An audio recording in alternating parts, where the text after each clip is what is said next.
No vídeo de hoje, traremos alguns dos piores treinadores da história recente do Flamengo. Nomes de renome que tentaram melhorar a situação ruim que o rubro-negro vivia nos anos 2000, tentando salvar do rebaixamento, ou nomes badalados da história recente, desses últimos anos aí, que tentaram repetir feitos de outros treinadores, conquistas de grandes títulos, mas que acabaram fracassando e acabaram caindo no ódio e na raiva do torcedor. Antes da gente começar, eu peço para você, amigo e amiga, se inscrever aqui no Ians FC. Agora é rumo a 200 inscritos. Ative o sininho das notificações para você não perder os próximos conteúdos. Deixa o like no vídeo, comente e compartilhe com seus amigos. E claro, me siga nas redes sociais que estão aqui embaixo, na descrição do vídeo. E se você quiser me apoiar financeiramente, entre no apoia.se/Fernandes. Agora sim, roda a vinheta. Abrimos a lista com o falecido Valdir Espinosa. Ele conquistou a Libertadores e o Campeonato Mundial de Clubes pelo Grêmio em 1983. Espinosa trabalhou em duas oportunidades no Flamengo, a primeira em 1989 e 1990. Não fez uma passagem ruim, Ele havia substituído o genial Tele Santana, que havia se demitido após brigar com o Renato Gaúcho, uma das estrelas do clube na época. O Valdir assume o Flamengo na reta final do Brasileiro de 89. Ele fica até a primeira metade de 90. Ele conseguiu um aproveitamento ok, 53,2%, em 16 vitórias, 11 empates e 10 derrotas. A pior delas foi em 2006. Ele assume a equipe do Flamengo no início daquele ano para substituir Joel Santana, que havia livrado o clube do rebaixamento para a Série B. Porém, nada funcionou naquele início de ano. Ele afundou o Flamengo no estadual e deixou o clube em crise. Foi demitido após 11 jogos, com apenas 2 vitórias, 4 empates e 5 derrotas. Aproveitamento de 30,3%, sendo um dos piores da história recente do clube. Valdir saiu e quem assumiu o clube foi Valdemar Lemos. Uma, duas, pelo menos 7 janelas da sede do clube não resistiram à ação de vândalos. Não resistiram à pior campanha da centenária história do Flamengo em campeonatos estaduais. Menos de 12 horas depois da eliminação e do fracasso no Maracanã, a comissão técnica do Flamengo resolveu agir. O uruguaio Horácio Peralta e o lateral esquerdo Juan estão temporariamente afastados do grupo. Os dois não seguiram com a delegação para Natal, onde na quarta-feira o Flamengo enfrenta o ABC local pela Copa do Brasil. Uma competição que passou a ser uma espécie de tábua de salvação para boa parte desse elenco rubro-negro. Tirar força de qualquer lugar. Acho que estando num time como o Flamengo, a gente tem que conseguir. Voltamos a 4 anos no tempo, chegando em 2002. E o Flamengo vinha de 2001 cheio de altos e baixos. No início, conquistou o Campeonato Carioca, aquele milagre do Petkovic, naquele jogo contra o Vasco. E também, na sequência, conquistou a Copa dos Campeões, o que credenciou o Flamengo para retornar à disputa da Libertadores. Mas no final do ano, o Flamengo quase caiu para a segunda divisão, e só se salvou na última rodada, com vitória para cima do Palmeiras na última rodada da primeira fase do Brasileiro. E em janeiro do novo ano, em 2002, foi vice da Mercosul, perdendo nos pênaltis para o São Lourenço da Argentina.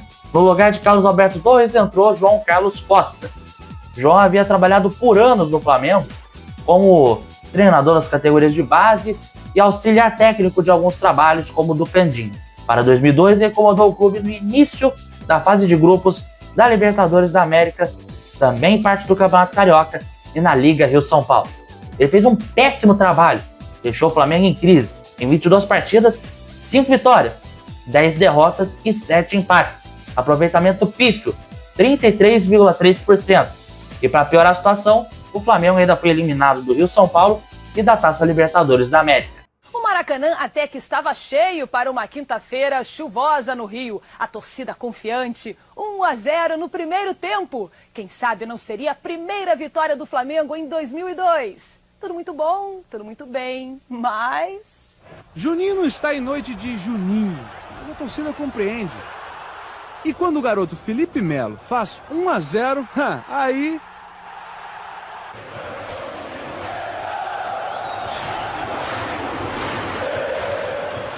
Mas bastam 2 minutos do segundo tempo para a esperança começar a cair. Calcanhar de Pérez, cruzamento de Ponce, Norambuena tenta e Ramírez atropela para dentro, 1-1. 4 minutos depois, o lance que poderia recolocar o Flamengo no controle. Juninho perde a bola e pede pênalti. A bola, olha aí, ó, ela sobe, bate mesmo na mão de Alvarez, mas o juiz nada marca e no lance seguinte, Pérez recebe, vai avançando, cruza e Norambuena faz 2-1, fácil. Os 16 mil torcedores compreensivos deixam o Maracanã. São substituídos por 16 mil insatisfeitos.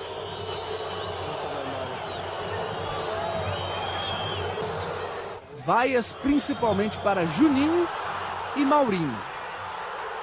O técnico João Carlos põe em campo toda a munição de ataque que tem no banco. Roma, Andrezinho e Tuta. Petkovic dá um passe perfeito. Tuta toca. A bola vem lentamente. Pode ser o gol de empate. Aquele que puxa a virada. Lá vem! Logo depois, Ponce toca por cima da defesa e Mirosevic toca por baixo das pernas de Júlio César. 3-1.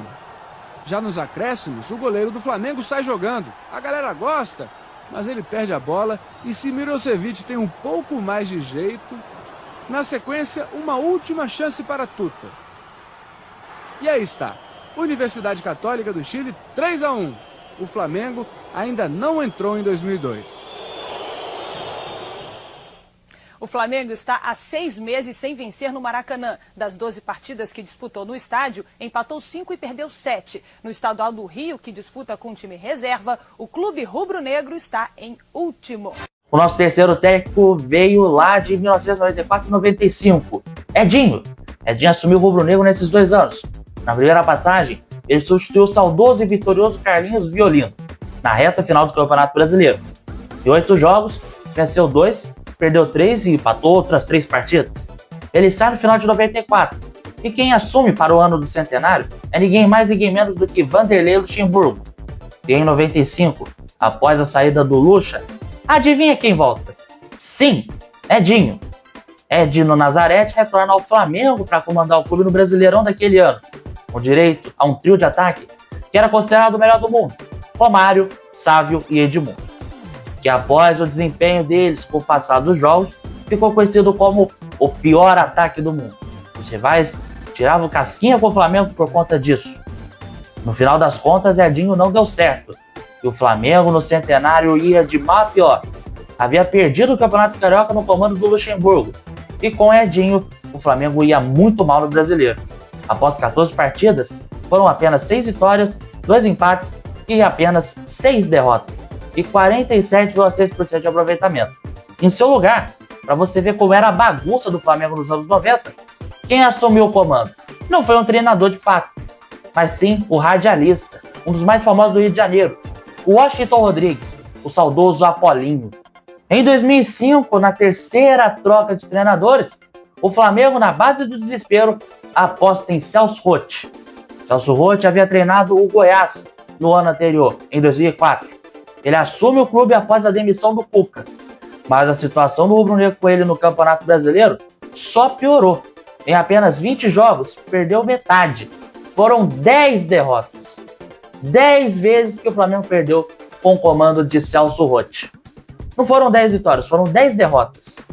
6 vitórias e 4 empates, com aproveitamento de 36,7%, sendo um dos piores da história do clube. E ainda para piorar a situação, o Flamengo estava afundado na zona do rebaixamento. E a perspectiva era essa, de se manter ali no Z4 até o final daquele brasileiro. Aí entra o João Santana no seu lugar e o resto é história. Alheio a tudo isso, outro Márcio, o Braga, ainda queria saber quem é Tevez. Dizem que é um grande jogador da seleção, custou 20 milhões, vamos ver o que ele mostra aqui hoje. Vai ter chá, vamos tomar um chá aqui. A resposta viria mais tarde. Antes, o Flamengo queria mostrar que é mais que um time de empates. Mas Léo Moura erra o lado e faz um belo lançamento para Nilmar. Esperto, ele se antecipa e faz 1-0. Depois, cruza o campo para abraçar o técnico. O Flamengo tem mais posse de bola. Depois da tabela com Felipe Gabriel, Léo Moura quase se redime. Obina também não redime o pior ataque da competição. Mesmo assim, ele cruza, Renato deixa para Felipe Gabriel, que empata o jogo, 1-1. No fim do primeiro tempo, Augusto Recife derruba Coelho. Como já tinha amarelo, é expulso. No segundo, mesmo com 1 a menos, o Flamengo domina, mas o ataque não funciona. Sai Obina, entra Fábio Júnior. Quem mais chuta, porém, é o meio-campo Renato. Nós tentamos de todas as formas chutar, só que infelizmente a bola não foi no gol. Aí chega a hora de Tevez. Ele recebe um belo passe de Hugo e toca por cima de Diego. 2 a 1 e Márcio Braga conhece a cúmbia. Depois é apresentado a velocidade do argentino. Ele avança sozinho, dribla Robson e faz 3 a 1. Márcio não queria ver mais nada. Agora me conhece, dentro do campo me conhece. Andrade, depois de 7 jogos, conheceu a derrota e segue pertinho da zona do rebaixamento. E o Corinthians de Márcio segue vice-líder sem ele. Se for campeão, o Márcio também tem uma parte de contribuição em tudo isso. No dia em que Tevez deu um chá no Flamengo, Márcio Bittencourt descobriu quão amargo o futebol pode ser. E por fim, mas não menos importante, o nosso quinto nome é ele, Vitor Pereira, português que chegou no final de 2022 após um ano vitorioso com Dorival Júnior, onde conquistou tanto a Copa do Brasil como a Libertadores da América. Dorival saiu chutado por Rodolfo Landim e Marcos Braz, mesmo com as taças conquistadas. E eles tiveram a brilhante ideia de contratar o VP, pela campanha razoável que estava fazendo no Corinthians, e mesmo com o Flamengo tendo ganhado dele, tanto na Liberta como na Copa do Brasil. O português Vitor Pereira havia saído do time alegando problemas familiares, sobretudo com a sua sogra, que estava doente. Porém, em 13 de dezembro de 2022, o Flamengo anunciou ele, Vitor Pereira. Ele até que começa bem com algumas vitórias do Carioca, antes da Supercopa contra o Palmeiras. Porém, o ano começa com o prejuízo que estava por vir. Em jogaço contra o Palmeiras pela Supercopa em Brasília, o Flamengo perde por 4 a 3 e é vice, o primeiro de muitos. Dias depois vem o Mundial de Clubes e o Flamengo não chega nem na final, acaba perdendo na semi para o Al Hilal.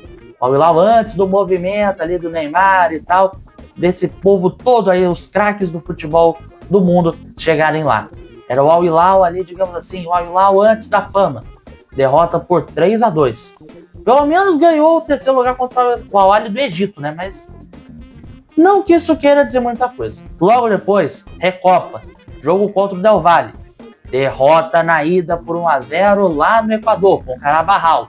Na volta aos trancos e barrancos, o Flamengo vence, com gol no final, Arrascaeta. Porém, após meia hora de prorrogação, o jogo vai para os pênaltis. E adivinha o que aconteceu? Mais um vice. 5 a 4 para o Del Valle nos pênaltis. Flamengo vice da Recopa. E tinha como piorar, hein? Na última rodada da Taça Guanabara, Flamengo e Fluminense, Fla-Flu, um clássico valendo o título. O Flamengo até abre o placar com Cebolinha, 1 a 0, e ia para o intervalo com a mão na taça.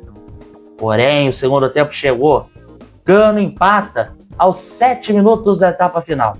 E faltando 6 minutos para o final, Gabriel Pirani, após bate-rebate em cobrança de falta, faz o gol da virada. Acredite se quiser, o Flamengo tomou gol de Gabriel Pirani. Acredite se quiser. E mais um vice na conta do Flamengo em 2023. E ainda tinha o estadual no todo, hein? Bom, na semifinal passou pelo Vasco, né? Passou ali com uma certa dificuldade, mas conseguiu se classificar. E na decisão, adivinha contra quem? Fluminense.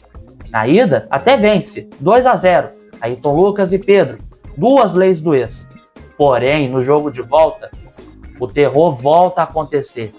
Marcelo abre o placar com um golaço pro Fluminense.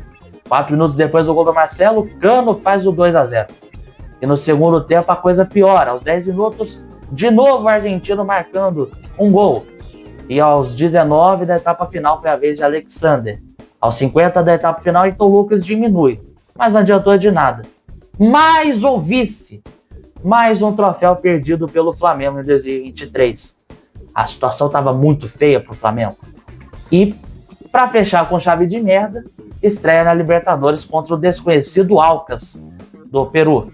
É mais um jogo horroroso, e que Matheus França até abre o placar no fim do primeiro tempo. E adivinha, segundo tempo de novo, o filme de terror se repete. Os equatorianos viram a partida no final do jogo.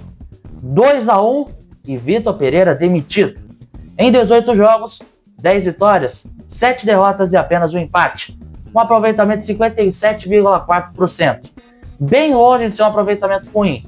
Porém, além do futebol ruim, com o time tomando gol em praticamente todo o jogo, um ataque todo defasado, vexames e mais vexames aconteciam, e estas foram as causas que o trabalho do Vitor Pereira não continuou.